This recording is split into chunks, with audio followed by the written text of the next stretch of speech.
मजदूरी का बकाया पैसा मांगने पर युवक की पीट कर हत्या कर दिया गया। दरभंगा सोमवार की रात एक युवक की हत्या पीट कर दिया गया। मृतक के परिजन से प्राप्त जानकारी के अनुसार नगर थाना क्षेत्र के मिर्जापुर निवासी राहुल कुमार झा जो 24 वर्ष है, जो लहेरियासराय थाना क्षेत्र के बलभद्रपुर स्थित डॉक्टर सिद्धार्थ के यहाँ लगभग 15 दिनों से मजदूरी कर रहा था। मृतक के पिता दिल्ली में मजदूरी का काम करते हैं। बताया जा रहा है कि राहुल हाल ही में दिल्ली से अपने घर दरभंगा आए थे, जो सोमवार की रात राहुल ने डॉक्टर सिद्धार्थ से अपने मजदूरी का बकाया रुपया मांगा तो डॉक्टर ने देने से मना कर दिया। राहुल बार बार विनती करते रहा, डॉक्टर ने उसे पैसा नहीं दिया। उसके बाद डॉक्टर ने अपने आदमियों से कहकर राहुल को मार कर निर्मम हत्या कर दिया। इसलिए किए हैं कि डॉक्टर सिद्धार्थ की गिरफ्तारी अगर नहीं होगी तो इंदिरा गांधी चौक जाम किए हैं। कल सुबह 8:30 बजे मिर्जापुर चौक जो दरभंगा का हृदय स्थली है उसको अनिश्चितकालीन के लिए जाम करेंगे। वो हम लोग जिला प्रशासन को बताए हैं कि हम लोग समाज में एकजुटता है, हम लोग कुछ कर सकते हैं सर। अगर इस गरीब बच्चे को न्याय नहीं मिलेगा तो हम लोग किसी स्तर पर जा सकते हैं।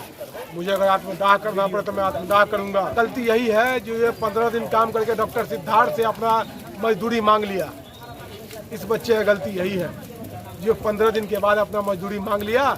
और इसका लेबर कॉन्ट्रैक्टर जो है इसको इतना रॉड से मारा कि ये बच्चा आज इस दुनिया में नहीं है। उसका साक्षात वीडियो लहेरियासराय थाना अध्यक्ष महोदय अचन सिंह के पास है, जो वीडियो अपने आपको वायरल नहीं करना चाहते हैं। वो अगर उनके पास अगर ईमान है तो वो वीडियो हम लोग को दे। मैं जनता को दिखाना चाहता हूँ इस बच्चे को कैसे मारा गया है। निशान कुमार चौधरी हुआ। अरे ये राहुल कुमार उनके यहाँ फिलहाल में काम पर करना शुरू किया, काम कर रहा था। इसमें 15 दिन का पैसा मांगा है। पैसा मांगने के वो उनके लिए वो जुल्म किए। वो अपना वो ठेकेदार और लेबर से उसको उल्टा बांध के मार रॉड से उसको पेट में धर के तहस नहस कर दिए। इसके बाद शाम में हम लोग बैठे हुए थे तो एक नगर थाना की पुलिस गाड़ी आई है, जीप, और उस जीप में कहा गया है जो राहुल कुमार झा का घर कौन है, खेलन का घर कौन है, उसका भाई चचेरा भाई है। तो राहुल कुमार झा एक्सीडेंट कर गए हैं या कहीं मारपीट किए हैं, यह स्टेटमेंट आया है। तो किनके द्वारा स्टेटमेंट आया? ये नगर थाना के एक जिम्मेदार थे, उनके ISI थे, SI थे, उन्हीं के थ्रू आया था। कहाँ मारा, कौन मारा है उनको? सो वो नहीं बताए। और आपको क्या मालूम हुआ कौन लोग मारे? हुआ जो पहले जो कौन, हम लोग को यही हुआ जो कहाँ पर मारपीट हुआ, ये सब नहीं बोले। तो आप लहेरियासराय थाना में जाके वो है उनको देख लीजिए। बताया गया ये एक्सीडेंट हुआ या मारपीट हुआ, ये दोनों चीज बोले। ठीक, और आपको क्या लगता है? और जब हमारे आदमी सब वहाँ से वही वीडियो देख के हैं तो साफ उल्टा बांध के मार रॉड से उनको पूरा पथरी उड़ाया हुआ है। रात में वो डेथ किए हुए थे। कौन लोग मारे थे, कहाँ पर मारे थे? उनका ठेकेदार, उनके कैंपस में, सिद्धार्थ के कैंपस में। किसके कैंपस में, कहाँ पर? सिद्धार्थ के कैंपस में, डॉक्टर सिद्धार्थ के कैंपस, डॉक्टर सिद्धार्थ के कैंपस में। और उनका ठेकेदार, उनका लेबर। लाश की पोस्टमार्टम होके आ गई? लाश पोस्टमार्टम होके आई है। जब तक सिद्धार्थ की गिरफ्तारी नहीं होगी और वीडियो हम लोग को नहीं भेजेंगे मोबाइल पर, तब तक हम लोग लाश नहीं जलने देंगे। और लाश हम समस्त समाजवासी हम लोग एकताबद्ध हो चुके हैं। इसके लिए हम लोग को जितना लाठी चलाना होगा प्रशासन को चलावेंगे। प्रशासन हम लोग मार खा लेंगे। पहले भी खून बहाया हूँ मैं, अब भी खून बहाऊंगा। सिद्धार्थ तेरे कब्र पे नया इतिहास बनाऊंगा। मेरा नाम हुआ कॉमरेड तरुण झा। असामाजिक तत्वों के द्वारा दुकान में आग लगाया गया, जिससे लाखों की क्षति हुई। मेरा दुकान चाय पान एवं जनरल स्टोर कहाँ है, जो कि सुभाष चौक दरभंगा में है, जिसमें आग लगा दिया गया। कुछ असामाजिक तत्वों के द्वारा हमारी दुकान में 2 दिन पहले भी आग लगा दिया गया था। मेरी दुकान के बगल में डायमंड शोरूम है, जिसके CCTV कैमरा में आग लगाने वाले व्यक्ति का वीडियो कैद है। यहाँ वीडियो में आग लगाने वाला 2 व्यक्ति साफ नजर आ रहे हैं, जो कि आज स्थानीय है और पास का ही है। इस आग लगने के कारण मेरे दुकान में लगभग 3 लाख रुपए का नुकसान हुआ है, जिसकी आवेदन हमने नगर थाना को दी कार्रवाई के लिए। यहाँ बगल में दुकान में आग लगा दिया गया था। 2 दिन पहले उसमें मेरा देखते हैं कृपाल जड़ गया है, उसमें भी आग पकड़ लिया था। उसमें तो बच गया, लेकिन रात में बगल में बहुत बुरी तरीका से आग लगा हुआ था। उसमें 2 व्यक्ति का नाम आया, मनोज कुमार साहब। और मेरा दुकान था चाय पान जनरल स्टोर का दुकान था। इसमें रात में आग लगा दिया गया है। इससे पहले 2 दिन पहले भी आग लगा दिया गया था। इसमें कि बगल में शोरूम में रेमंड शोरूम, उसके माध्यम से सीसी फुटेज में उनका बाकायदा फोटो हम लोग देखे गए हैं। किसका फोटो देखे हैं? यहीं पर का 2 व्यक्ति का है जो आग लगा रहा था उसका फोटो हाँ, देखे? जी मैंने उसका फोटो देख लिया। कितना का सामान नुकसान हुआ होगा? 3 लाख ऊपर है, 3 लाख समथिंग था। और पान पुड़िया ये भी था, कोल्ड ड्रिंक वगैरह, ठंडा उंडा, जनरल स्टोर का सारा सामान बेचते थे। फ्रिज वगैरह भी था? इसमें फ्रिज नहीं रखा हुआ, लेकिन फ्रिज बगल वाली दुकान में रखा हुआ था, उसमें फ्रिज नहीं रखा हुआ था। लेकर गए हैं और दे चुके हैं। बाढ़ पीड़ितों को राहत देने, गलत जांच रिपोर्ट के आधार पर पूर्ण प्रभावित पंचायतों को आंशिक करने के खिलाफ बहादुरपुर प्रखंड के पश्चिमी 5 पंचायत व पूर्वी में पेटी पंचायत को पुनः जांच कर पूर्ण प्रभावित करने, जर्जर नावों के मरम्मत कराने, पशुचारा आदि सवालों को लेकर भाकपा माले बहादुरपुर प्रखंड कमेटी के बैनर तले बहादुरपुर अंचल कार्यालय पर कल से चल रही डेरा डालो आंदोलन आज दूसरे दिन पुनः जांच प्रतिवेदन आने और उसके बाद अंचलाधिकारी द्वारा उस जांच प्रतिवेदन को जिला प्रभारी पदाधिकारी आपदा प्रबंधन को भेजने के बाद आज आंदोलन स्थगित किया गया। आंदोलन के दौरान ही पेटी पंचायत के विस्थापितों को पॉलीथीन शीट भी उपलब्ध कराया गया। आंदोलन का नेतृत्व खेग्रामस जिलाध्यक्ष चंदी यादव, जिला स्थायी समिति सदस्य नंदलाल ठाकुर, विनोद सिंह, रामाशंकर सहनी, सुमन शाह, सुरेश पासवान, नागेंद्र यादव आदि ने किया।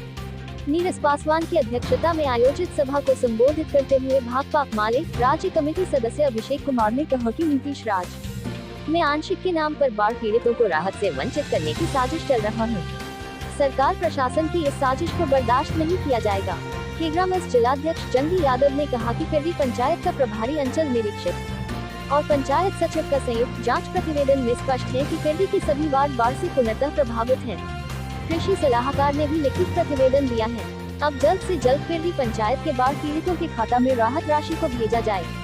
उन्होंने कहा कि अगर 3 दिनों में खाता में राहत राशि जाना नहीं शुरू हुआ तो बाढ़ पीड़ित चक्का जाम करने को बाध्य होंगे। माले नेता नंदलाल ठाकुर ने कहा कि सीओ सभी पेटी की ही तरह सभी पंचायतों का जांच सही से करवाकर सभी बाढ़ पीड़ितों को राहत दे, नहीं तो आंदोलन की झड़ी लग जाएगा। सभा को विनोद सिंह, शिवशंकर लाल देव, गोपाल पासवान, वैद्यनाथ यादव, बनारसी सहनी, मुकेश, सुमन शाह, सुरेश दास, महेश दास, ललन पासवान आदि ने भी संबोधित किया। सीओ के जरिए जिला प्रभारी आपदा प्रबंधन पदाधिकारी को आंदोलन के आलोक में पुनः कराए गए जांच प्रतिवेदन को अग्रसारित करने व विस्थापितों को पॉलीथीन शीट देने के बाद आंदोलन स्थगित किया गया। कल का घोषित तालाबंदी का कार्यक्रम स्थगित कर दिया गया। देखिए, अभिषेक जी ने पूरा आंदोलन के परिप्रेक्ष्य में उन्होंने बतलाने का काम किया है और आज आंदोलन की समाप्ति की ओर हम लोग जा रहे हैं। मेरा इतना ही कहना है कि पूरी पंचायत की जनता और वहाँ के कार्यकर्ता आंदोलन पर भरोसा रखा है। आंदोलन की पार्टी है और आज जो वार्ता हुआ सकारात्मक वार्ता हुई है और आशा है कि हम लोग का लड़ाई अंतिम रूप में जा रहा है। 3 दिनों के अंदर जब पूरी पंचायत के बाढ़ पीड़ितों को 6,000 रुपया का राशि नहीं जाता है, तो पूर्व विस्थापित परिवारों को पॉलिसी की व्यवस्था नहीं की जाती है, तो हम लोग रोड जाम में जाएंगे और परिणाम गरीबी व्यवस्था बिगड़ती है। इसका जवाब दे प्रखंड प्रशासन, जिला प्रशासन। इसका कल हमारा घेरने का निर्णय था। आज जो अभिषेक जी ने रखे हैं कि एक सकारात्मक रिपोर्ट हम लोग के पक्ष में आया है और हम समझते हैं कि आज अंचलाधिकारी के पावर को वंचित कर दिया गया। पिछला बार रहता था कि सीओ बीडीओ अगर जांच करते थे तो हम लोग ऊपरी पदाधिकारी के जाते थे। इस बार ऊपरी पदाधिकारी के माध्यम से जांच किया गया है और जांच प्रतिवेदन लेकर के सीओ साहब ने सार्थक रिपोर्ट जिला में आपदा में भेजने का काम किए हैं और इसी आशा का साथ 7वें चरण शिक्षक भर्ती संघर्ष समिति कमेटी की विस्तार की गई। विश्वविद्यालय चौरंगी प्रांगण में राम प्रवेश मंडल की अध्यक्षता में बैठक की गई। 6ठे चरण में आवेदन से वंचित अभ्यर्थी 7वीं चरण शिक्षक भर्ती संघर्ष समिति के बैनर तले दरभंगा जिला समिति का गठन किया गया, जिसका मुख्य उद्देश्य 7वें चरण के प्राथमिक शिक्षक भर्ती हेतु राज्य सरकार अविलंब अधिसूचना जारी करे। मीडिया प्रभारी आलोक ठाकुर द्वारा जानकारी दिया गया कि 11 सदस्यीय समिति का गठन किया गया, जिसमें सर्वसम्मति से अध्यक्ष सन्नी कुमार, उपाध्यक्ष ओम नारायण, सचिव राम प्रवेश मंडल, उप सचिव हरिओम कुमार, कोषाध्यक्ष आलोक कुमार रंजन और मीडिया प्रभारी आलोक ठाकुर का मनोनयन किया गया। समिति में 5 सीट को खाली रखा गया है।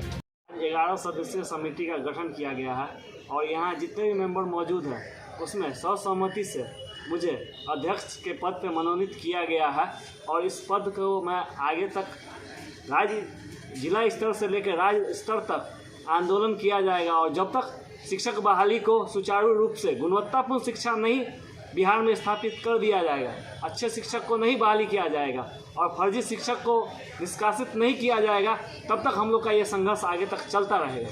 क्या नाम हुआ? सनी कुमार। राज्य स्तरीय संघर्ष समिति है जिसका गठन आज जिला स्तर पर किया गया है। पूर्व में प्रदेश नेतृत्व का भी गठन किया गया है। इस समिति का मुख्य उद्देश्य है जो 7वीं चरण की प्राथमिक शिक्षक बहाली अविलंब उसके सूचना जारी किया जाए, क्योंकि 6ठे चरण में जो सीटें दिसंबर और जनवरी के अभ्यर्थी हैं वो वंचित रह गए हैं आवेदन करने से। तो सरकार इसको लेकर के हम लोग जो सरकार हमारे मांगों को मजबूती से सुने, इसलिए हम लोग आज जिला कमेटी का गठन किए हैं, जो भविष्य में जब हमारा राज्य कमेटी कॉल करेगा, बुलाएगा, जो सरकार पे हम लोग को दबाव बनाने के लिए राज्य के मुख्यालय में आना होगा, सचिवालय का घेराव करना होगा, तो हम लोग दरभंगा जिला से राज्य कमेटी को मजबूती प्रदान करें। इसलिए आज जिला संघर्ष समिति का गठन किया गया है, जिसमें अध्यक्ष पद के लिए सनी कुमार का मनोनयन किया गया है। डिस्टेंस एजुकेशन और लॉ कॉलेज में नामांकन शुरू करने, WIT के अस्तित्व को खत्म करने, मिथिलांचल में केंद्रीय विश्वविद्यालय की स्थापना, BRB कॉलेज में PG की पढ़ाई शुरू करने, RV कॉलेज दलसिंहसराय में वाणिज्य विषय की पढ़ाई शुरू करने, वीमेंस कॉलेज में PG गृह विज्ञान की पढ़ाई शुरू करने, समस्तीपुर कॉलेज में भूल बहाली की उच्च स्तरीय जांच कराने सहित 30 सूत्री मांग को लेकर बिहार विधानसभा सत्र के दौरान मिथिला विश्वविद्यालय की कुलपति के समक्ष विश्वविद्यालय परिसर के धरना स्थल पर 30 सूत्री मांगों को लेकर अनिश्चितकालीन भूख हड़ताल दूसरा दिन जारी रहा। अनशन पर आयसा के कार्यकारी जिला सचिव मयंक यादव के नेतृत्व में आयसा के राज्य कमेटी सदस्य हो शम्स तबरेज, जिला कमेटी सदस्य मो शाहबुद्दीन, दरभंगा नगर अध्यक्ष रोहित कुमार, जिला कमेटी सदस्य राहुल राज शामिल है। देखिए, मिथिला विश्वविद्यालय के अंदर में जो प्रशासनिक तानाशाही है, शैक्षणिक तानाशाही है, उसको लेकर के आयसा के द्वारा कल से अनिश्चितकालीन भूख हड़ताल जारी है।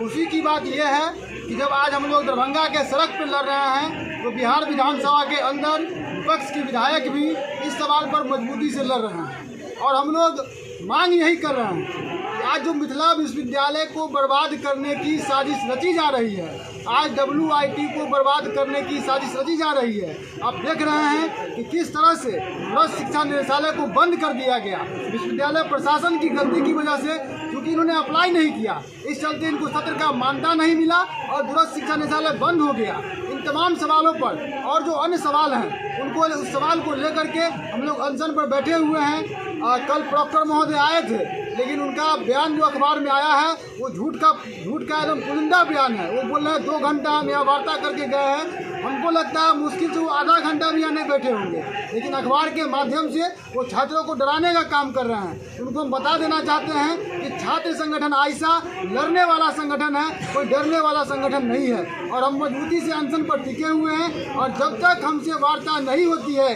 जो मेरा 30 सूत्री मांग है, मांग पर कार्रवाई, लिखित कार्रवाई नहीं होता है, ये अनशन टूटने वाला नहीं है। हम लोग अनिश्चितकालीन अनशन में बैठे हुए हैं और आगे हम जो अगर वार्ता नहीं होगी, हम आगे तालाबंदी की घोषणा करेंगे, यूनिवर्सिटी पर प्रदर्शन की घोषणा करेंगे और इस मामले में हम आगे और इसको लड़ाई को आगे बढ़ाएंगे। क्या नाम हो?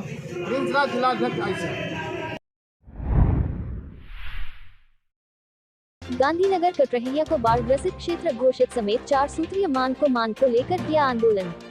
गांधीनगर कटरहिया मोहल्ला के लोगों ने सड़क पर आंदोलन कर इस क्षेत्र को बाढ़ ग्रसित क्षेत्र घोषित कर मुआवजा का मांग किया है। मिथिला स्टूडेंट यूनियन के विश्वविद्यालय प्रभारी अमन सक्सेना के नेतृत्व में लोगों बाढ़ ग्रसित क्षेत्र घोषित समेत 4 सूत्रीय मांग को लेकर आंदोलन किया गया। इस बाबत प्रभारी अमन सक्सेना ने कहा, यास तूफान के बाद से यह मोहल्ला बाढ़ और पानी से घिरा हुआ है। सैकड़ों लोगों के घरों में बाढ़ का पानी ने लोगों का जीना दुश्वार कर रखा है, जिससे अजीज होकर लोगों ने आज 1 दिवसीय धरना प्रदर्शन किया। कहा, पिछले वर्ष चुनाव के समय में जब आंदोलन किया गया तो स्थानीय प्रतिनिधि वोट बैंक के लालच में आकर क्षेत्र को बाढ़ ग्रसित क्षेत्र घोषित किया था, लेकिन पिछले 3 महीना से यहाँ के लोग जल में जीवन व्यतीत करने को मजबूर हैं, लेकिन अब तक इस क्षेत्र बाढ़ ग्रसित क्षेत्र घोषित नहीं किया गया। हमारी 4 अन्य मांग है, जिसमें दोनार से टीनही पुल तक नाला निर्माण कार्य में तेजी, बाढ़ के कारण टूटे हुई सड़क का मरम्मतीकरण, बढ़ई टोल स्थित टूटे स्लैब को हटाकर पुलिया का निर्माण तथा मोहल्ला की गलियों में नाला निर्माण का मांग शामिल है। स्थानीय युवा विकास चौधरी ने कहा, अब तक इस क्षेत्र को बाढ़ ग्रसित क्षेत्र घोषित नहीं करना प्रशासन का नियत सही नहीं लग रहा है। जब बाढ़ राहत का मुआवजा देना ही नहीं था तो लोगों से कागज क्यों जमा करवाया गया, यह समझ नहीं आ रहा है। हम लोगों के आंदोलन का ही नतीजा है। प्रशासन आंदोलन की डर से नाला निर्माण का कार्य प्रारंभ करवाया, लेकिन जिस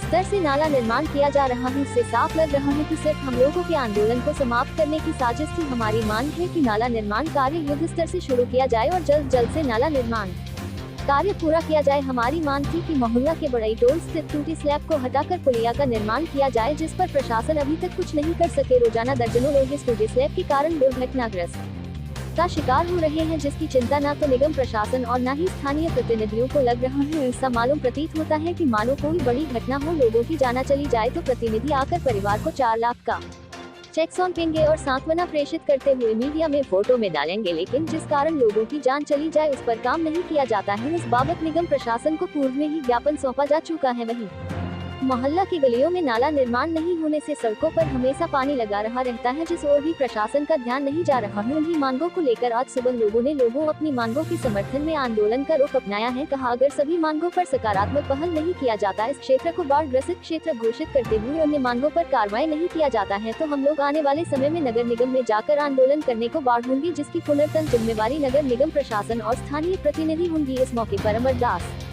अशोक दास, बैजू दास, रामदास, भागीरथी देवी, राधा देवी, मीनू देवी, माला देवी, दीपक दास, चंदन दास, राजीव राय, मुकेश राय, मालती देवी, वीना देवी, बाबुल राज आदि मौजूद थे। देखिए, आज हम लोगों ने एक दिवसीय धरना प्रदर्शन करके प्रशासन को, जिला प्रशासन और नगर निगम प्रशासन को सचेत करने का काम किया है कि जो गांधीनगर कटरिया वासी विगत 4 महीना से जल जमाव की समस्या को झेल रहा है। इसको लेकर हम लोगों ने मांग किया था कि हमारे क्षेत्र जो गांधीनगर कटरिया गुमती के उस पार का इलाका है उसको बाढ़ ग्रसित एरिया घोषित किया जाए। इससे पिछले साल भी हम लोगों के इलाका को बाढ़ ग्रसित एरिया घोषित किया गया था, लेकिन उस समय विधानसभा चुनाव चल रहा था, तो कहीं ना कहीं नेताओं के द्वारा एक लॉलीपॉप हम लोगों को दिखाया गया जो चुनाव के समय का था। लेकिन अब जब अभी भी हम लोग बाढ़ की समस्या को झेल रहे हैं तो इस एरिया को बाढ़ ग्रसित एरिया घोषित नहीं किया जा रहा, जिसको लेकर आज हम लोगों ने एक दिवसीय प्रदर्शन किया मोहल्ला वासियों के साथ और मांग कर रहे हैं नगर निगम प्रशासन से कि जितने भी लोग जो दुनार गुमती के इस पर बसे हुए हैं उन सभी इलाकों को बाढ़ ग्रसित एरिया घोषित करके और मुआवजा के रूप में जो अनुदान है सरकार की तरफ से जो 6000 रुपये का अनुदान है सबको दिया जाए, यही हम लोग मांग कर रहे हैं। आपको ऐसा नहीं लगता है रोड ऊंचा करके बनाने पर पानी की समस्या कम होगी? देखिए, रोड बनाना हम लोगों के मोहल्ला का सॉल्यूशन नहीं है। अगर रोड बन जाएगा तो लोगों के घरों में पानी घुसेगा, ये चीज़ समझ लीजिए। हम लोगों का एकमात्र सॉल्यूशन है जो दुनार से टिन्ही पुल तक नाला निर्माण, जिसको लेकर भी हम लोग लगातार आंदोलन किए, जिसका नतीजा ये हुआ कि 22 तारीख से विगत 22 जुलाई से उस नाला निर्माण में काम में हाथ लगा हुआ है। लेकिन जिस स्तर से काम किया जा रहा है उससे भी हम लोगों को लग रहा है कि आने वाला समय में 2-4 सालों में भी ये नाला निर्माण हो नहीं पाएगा। लेकिन हम आप मीडिया बंधु के माध्यम से प्रशासन को सचेत करना चाहेंगे और ये कहना चाहेंगे कि जो भी मांग हम लोगों की है उस पर गंभीरता पूर्वक लिया जाए, अन्यथा आने वाले समय में हम लोग SS56 को जाम करके पूर्णतः बंद करके वहाँ हम लोग आंदोलन पर बैठ जाएंगे। सक्सेना, गांधीनगर, कटरिया, दरभंगा।